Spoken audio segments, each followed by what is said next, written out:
yalin-yalin juga loh. Jangan-jangan UI itu Universitas Islam ya? Karena ceweknya yalin-yalin loh. Ya Allah. Ngomong-ngomong, saya bukan merasa diminta ceramah, tapi di prank ya. Karena suruh ceramah di tengah-tengah setelah Juicy Lucy dan sebelum azan. Dua suara yang sama-sama merdu di bulan Ramadan.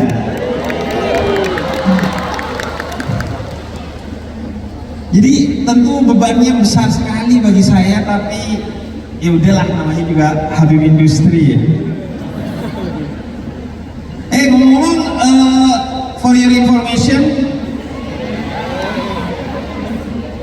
musik haram loh.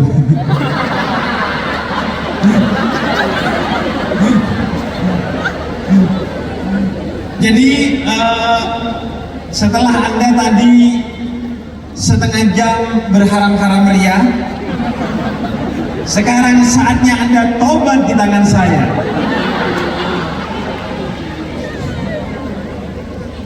Jadi jangan sampai ada yang keluar, karena yang keluar berarti munafik. Karena giliran yang haram Anda duduk, yang ceramah halal Anda keluar. Enggak. Jadi segala sesuatu itu tergantung utamanya pada niatnya. Innamal a'malu binniyat, kata Nabi Muhammad. Segala sesuatu itu tergantung kepada niatnya. Kalau niatnya positif, tujuannya positif dan dilakukan secara positif, maka hasilnya akan positif di dunia maupun di akhirat. Seperti Juicy Lucy tadi, musik itu yang haram adalah suara sendok dan garpumu ketika makan sedangkan tetanggamu kelaparan. Atau suara seorang penyanyi kalau fales gitu, karena itu mengganggu, udah pasti haram. Tapi Juicy Lucy tadi bukan hanya merdu, tapi berniat tentunya untuk ngabuburit, menghibur kita semua yang ada di sini, dan idkhalus surur fi qalbil ikhwan, memasukkan rasa bahagia kepada orang lain dengan hal-hal yang positif. Itu adalah ibadah termulia, kata Allah dalam salah satu hadis qudsinya. Jadi tadi Anda ibadah tuh, ibadah Juicy Lucy. Untuk selanjutnya buat yang baru putus ya, yang baru putus masih sakit, tiba-tiba ada orang baru gitu nggak tuh? Nanti tanyain dia sama Habib gimana? Ustaz Habib, kalau habis putus ada orang baru yang gemoy gimana? Ya ini buat yang baru putus. Apalagi tadi Wan udah sempat nanya katanya ya, apa hukumnya move on di bulan Ramadan ya? Iya enggak? Saya dengar tuh di belakang. Apa hukumnya move on di bulan Ramadan? Pertama, pacaran haram ya.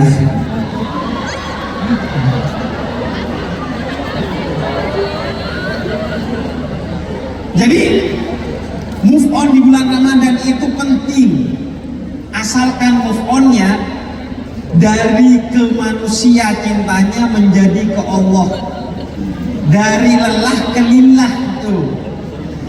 Karena berharap kepada manusia adalah seni paling sederhana untuk menyakiti diri sendiri. Teriakan Anda membuat seolah-olah ceramah saya haram ini. Orang kan subhanallah, masya Allah ini.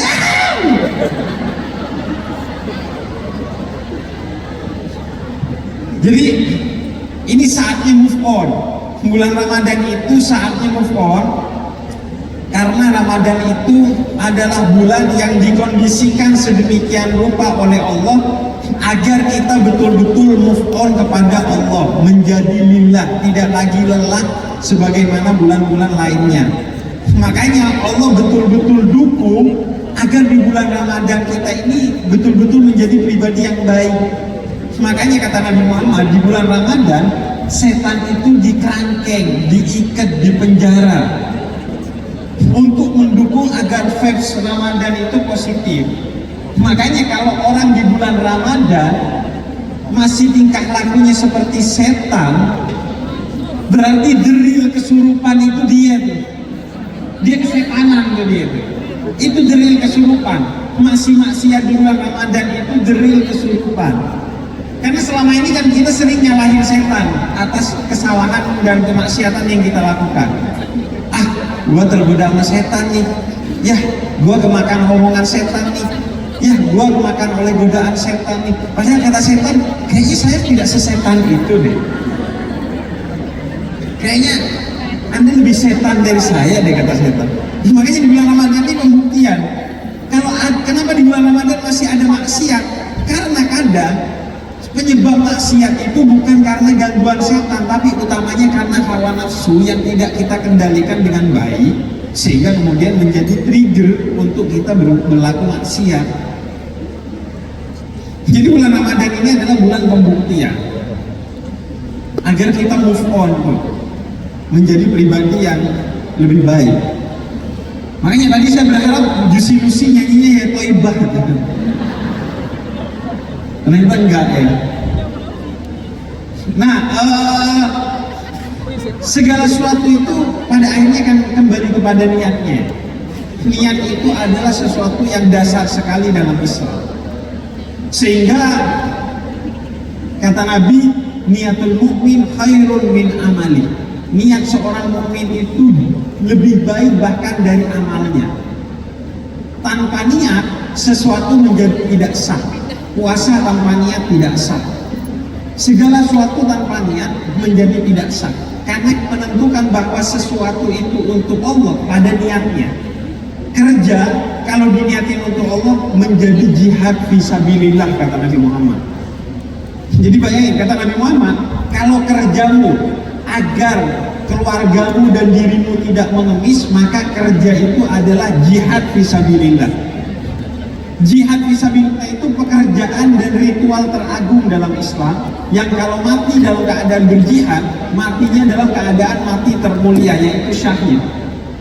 Jadi teman-teman yang lagi bekerja di kameramen gitu, kalau misalnya tiba-tiba Anda mati di atas kameranya tadi ini, itu Anda mati syahid loh. Kalau niatnya ibadah, innalillahi. Kalau niatnya ibadah, makanya sayang kalau kita ngumpul di sini hanya niatnya have fun, kalau nggak diniatin silaturahmi.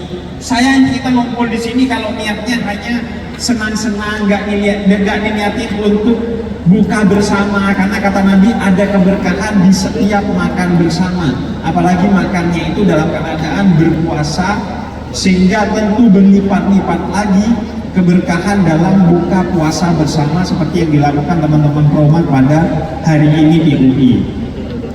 Nah, jadi segala sesuatu itu menjadi dasarnya adalah niat. Ada dua orang saudara yang dapat warisan satu rumah 2 lantai. Akhirnya dibagi 2, yang di bawah anak pertama, yang di atas anak kedua. Yang anak pertama dia baik banget, sehingga setiap hari dia baca Quran, dia sholat, dia ibadah di lantai pertama. Yang anak kedua dia nakal banget, maka setiap hari dia maksiat di lantai 2. Jadi satu rumah itu 2 hal yang bertentangan. Yang anak pertama di lantai 1 baik banget, ibadah terus. Yang anak kedua di lantai 2 maksiat terus, nakal banget. Hingga suatu hari yang nakal banget di lantai 2 mikir, saya nakal terus tapi gak pernah bahagia hati saya. Mending saya turun deh, pengen ngerasain jadi orang yang baik-baik aja. Karena saya lihat kakak saya walaupun hidupnya gak asik, ibadah terus, tapi kok kayaknya bahagia. Dan yang kakaknya di bawah, kemudian dia mikir sebaliknya, hidup saya ibadah terus tapi kayaknya gak seru. Nah, hidup adik saya seru banget, kayaknya saya pengen sesekali maksiat.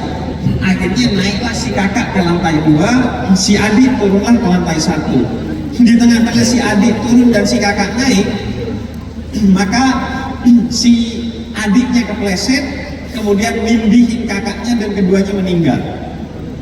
Dan ternyata keduanya sama-sama masuk surga. Kenapa? Karena yang ahli maksiat dia sudah berniat untuk bertobat, dan niat yang tidak terlaksana karena satu dan lain hal, bukan karena kita tapi sesuatu di luar kita, maka kata Allah telah dihitung sebagai satu kelakuan yang sempurna dengan pahala yang sempurna. Jadi niat tobat tapi gak kesampaian tobat karena sesuatu di luar kita, maka dihitung telah bertobat kata Allah melalui Nabi Muhammad dalam salah satu sabdanya. Kalau niat dilanjutkan dengan kelakuan, maka akan mendapatkan pahala berkali-kali lipat, bukan hanya satu pahala sempurna. Nah, yang kakaknya mau naik gak jadi, keburu mati. Maka kata Nabi Muhammad, niat buruk kalau tidak terjadi, tidak sempat dilakukan, maka dia justru mendapat pahala yang sempurna karena gak sempat melakukan, makanya dia masuk surga juga. Tapi kalau dilakukan, hanya mendapatkan satu dosa sempurna. Itulah rahmat cinta kasih Allah. Kebaikan niat doang dapat satu pahala, kalau dilakukan berlipat-lipat pahala. Sedangkan niat buruk kalau nggak dilakukan sudah dapat pahala, bukan nggak dapat apa-apa, tapi kalau dilakukan hanya dapat satu dosa, bukan dilipat gandakan dosanya. Itulah kasih sayang Allah kepada kita manusia yang menjadi hambanya, dan itulah posisi niat. Jadi niat itu penting banget dalam Islam. Cuma niat dalam Islam itu harus aktif, tidak boleh pasif, bukan hanya di hati, tapi dilakukan upaya-upaya untuk menjalankan niat itu. Seperti orang tadi udah mulai turun tangga dari lantai 2 ke lantai pertama, udah niat tobat dan melakukan upaya untuk tobat. Begitu juga kita, jangan cuma niat tapi juga aktif dalam mengupayakan niat itu. Maka jangan sampai aktivitas kita untuk menjalankan niat itu terganggu kepada sesuatu yang masih bisa kita kontrol. Kalau sesuatu yang nggak bisa kita kontrol, ya udahlah, jangan pernah mikirin sesuatu yang nggak bisa kita kontrol. Masalahnya kita itu adalah sering mikirin sesuatu yang nggak bisa kita kontrol. Kalau dalam filsafat stoikisme, jangan mikirin sesuatu yang nggak bisa kita handle, udah biarin aja. Dipikirinnya nanti ketika itu terjadi. Jangan overthinking, jangan anxiety, cemas berlebih terhadap sesuatu yang belum terjadi. Tapi yang bisa kita kontrol, maka kontrollah. Nah, diantaranya adalah tentu ketika puasa gini, niat berpuasa itu jangan sampai terganggu dengan sesuatu yang bisa kita kontrol, yaitu perut yang sering bermasalah, entah itu mah, GERD dan lain sebagainya. Jangan sampai itu menjadi penghalang kita. Saya pakai kata kutiba, diwajibkan, bukan Allah mewajibkan, tapi diwajibkan. Karena seandainya kamu nggak disuruh puasa, pasti kamu puasa. Contohnya intermittent fasting, puasa untuk diet. Karena ada kebaikan pada puasa itu sendiri. Contohnya lagi, semua agama mengajarkan puasa. Ada yang Katolik di sini? Ada sobat lokal? Gak ada ya? Gak ada yang Katolik ya? Oh, satu doang. Kalau cuma satu doang, mending login lah. Ada ya, intinya ada yang Katolik ya. Nah, yang Katolik itu sekarang sedang melakukan puasa Rabu Abu dari Rabu kemarin nanti sampai menjelang Paskah selama 40 hari. Puasa untuk makan dan minum sesuatu yang dia sukai. Jadi kalau dia suka ngerokok, dia jangan ngerokok. Kalau dia suka makan ini, minum itu, dia nggak boleh makan ini dan minum itu. Puasa selama 40 hari. Untung kita Islam 30 hari doang. Kalau NU malah 29 harian. Kalau di Buddhis ada puasa, namanya puasa rembulan. Jadi setiap tengah bulan, di setiap bulan. Dalam Islam ada juga itu, puasa sunnah 14, 15, dan 16 di tanggal Hijriah, di bulan Hijriah. Sunnah 14, 15, 16 setiap tengah bulan. Di Hindu setiap nyepi harus berpuasa. Di Kristen juga ada puasa Paskah tadi. Di Konghucu ada puasa nggak boleh makan daging, menjadi vegan. Di Islam juga ada istilahnya puasa bila ruh. Kalau kita ingin mendekat kepada Allah, jangan makan daging hewan agar tidak mempengaruhi hati kita menjadi ganas. Jadi puasa itu, semua agama mengajarkan tentang puasa karena keagungan puasa itu sendiri. Kenapa? Karena puasa itu ngajarin kita mengendalikan perut kita. Karena manusia sering hidupnya dikendalikan oleh perutnya. Iya enggak? Enggak. Saya kasih bukti bahwa kita itu, apalagi orang Indonesia, itu hidupnya dikendalikan oleh perut. Lapar, emosi. Kenyang, tolol. Iya enggak? Orang Indonesia dikendalikan oleh perutnya. Lapar, ngamuk. Kenyang, bego. Itu contoh orang yang dikendalikan hidupnya oleh perutnya. Maka kata Sayyidina Ali bin Abi Thalib, harga diri orang itu tidak lebih dari apa yang keluar dari perutnya, yaitu kotoran. Puasa ngajarin kita untuk mengendalikan perut kita.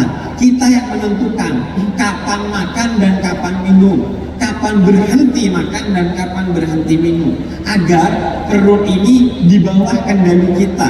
Karena kalau orang hidupnya dikendalikan oleh perutnya, maka dia akan mati-matian mencari sesuatu yang gak dibawa mati, meski harus menzalimi orang lain dan memakan sesuatu yang haram bagi dia. Kalau dikendalikan perutnya mah mikirnya gimana perut terisi. Padahal perut itu sakral dalam Islam. Menjaga perut secara batin dan secara lahir dengan sehat itu penting sekali.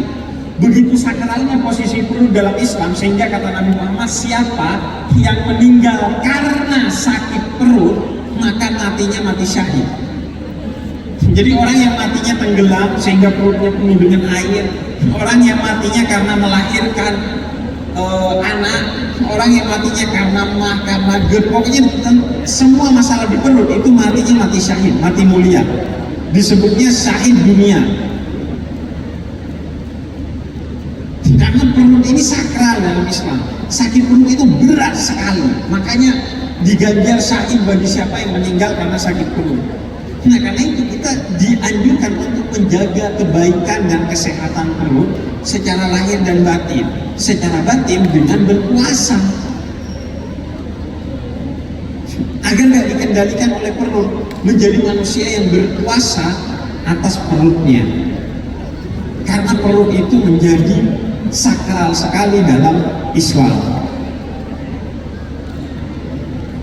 Oleh karena itu, hari ini kita sebenarnya belajar tentang toleransi, karena semua agama itu mengajarkan tentang puasa. Karena Al-Quran bilang, kutiba alaikumusiyam kama kutiba alal ladzina min qablikum. Aku wajibkan kalian berpuasa sebagaimana orang-orang sebelum kalian, dari agama-agama sebelum kalian, dari umat-umat sebelum kalian. Karena itu Ramadan juga adalah momentum toleransi antar umat beragama. Karena semua agama berbeda dalam kebenaran, tapi bersama dalam kebaikan. Dan salah satu kebaikannya itu adalah menjaga perut kita agar tetap sehat, lahir maupun batin, salah satunya dengan berpuasa. Makanya semua agama mengajarkan tentang puasa itu sendiri. Nah, pada akhirnya Ramadan itu menjadi tolak ukur bagi kita dalam segala hal. Selain dalam kebaikan yang sifatnya ukhrawi, memperbaiki diri di bulan Ramadan, makanya Ramadan itu disebut oleh para ulama sebagai madrasah atau sekolah untuk batin kita. Beneran dari dulu maksiat karena setan, ternyata enggak, saat Ramadan tetap juga maksiat, berarti karena diri sendiri tidak bisa mengendalikan nafsu. Secara mental, seorang yang berpuasa jangan marah-marah, kata Nabi Muhammad. Kalau mau marah, katakan kepada dirinya, inni shaim, aku berpuasa, sehingga tidak marah-marah. Karena orang yang berpuasa tapi dia tetap marah-marah, maka kata Nabi Muhammad, kam min shaimin laisa min siyamihi illa al-ju' wal 'atash. Berapa banyak orang yang berpuasa tapi hanya mendapatkan lapar dan haus aja dari puasanya.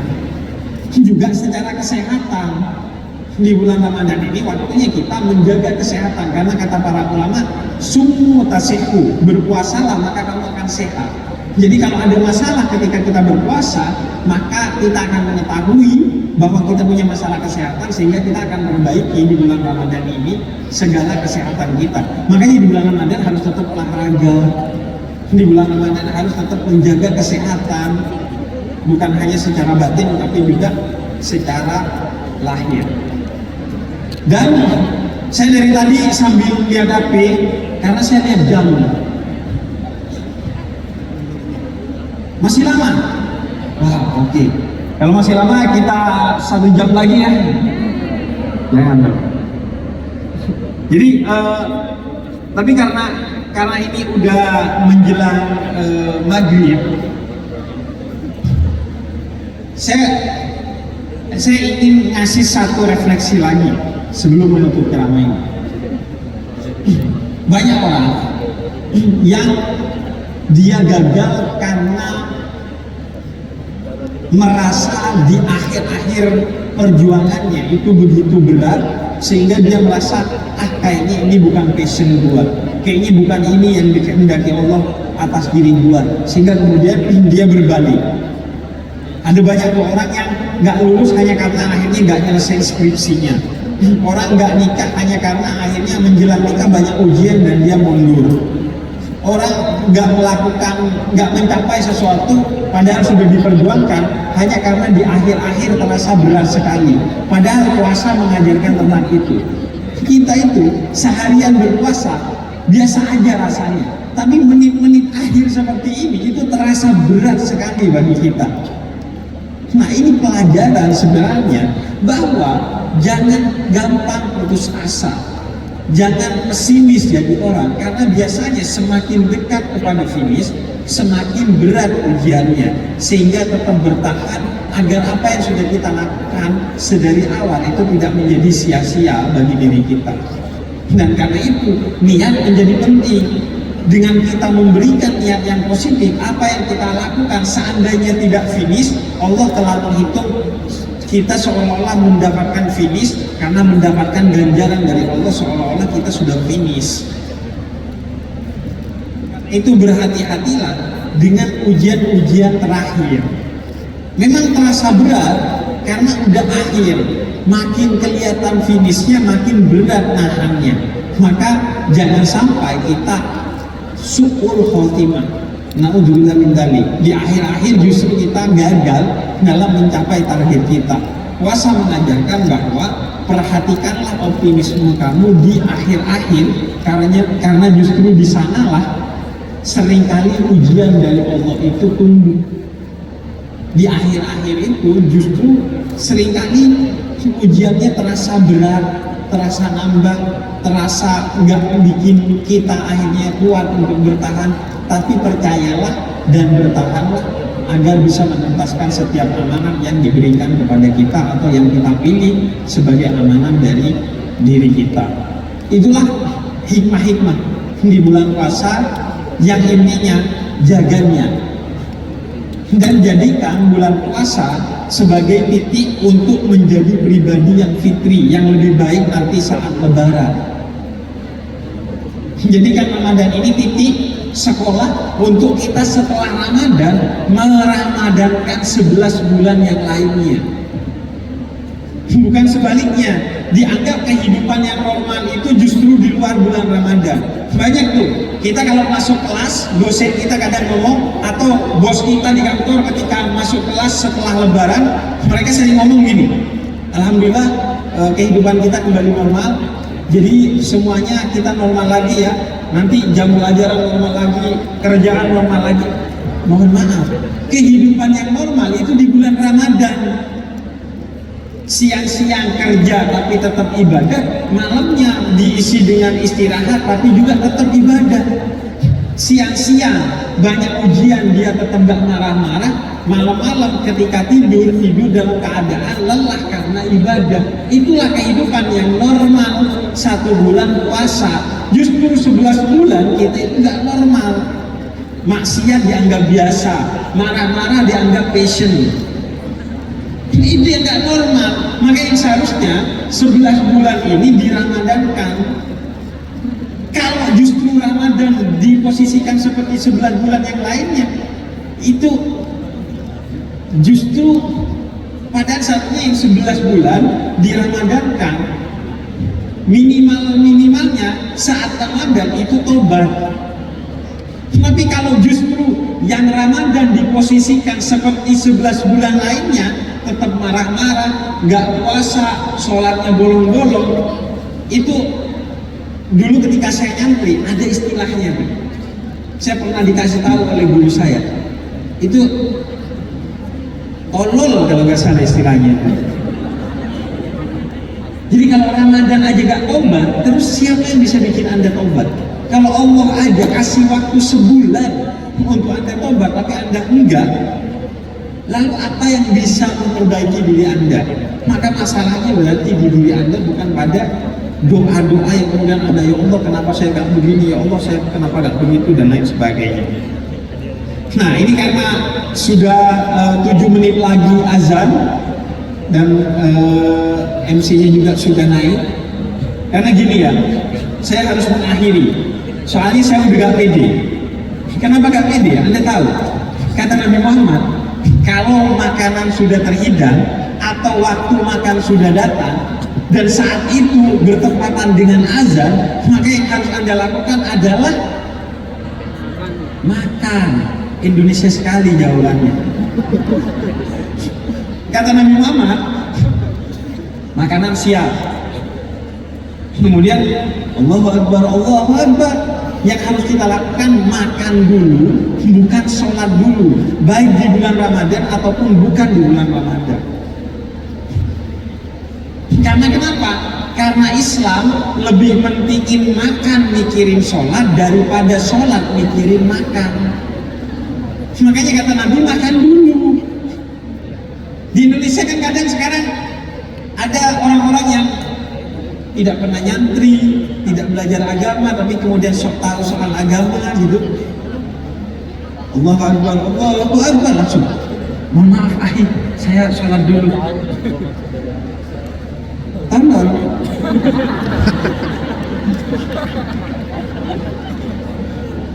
Dan seharusnya dia itu makan dulu.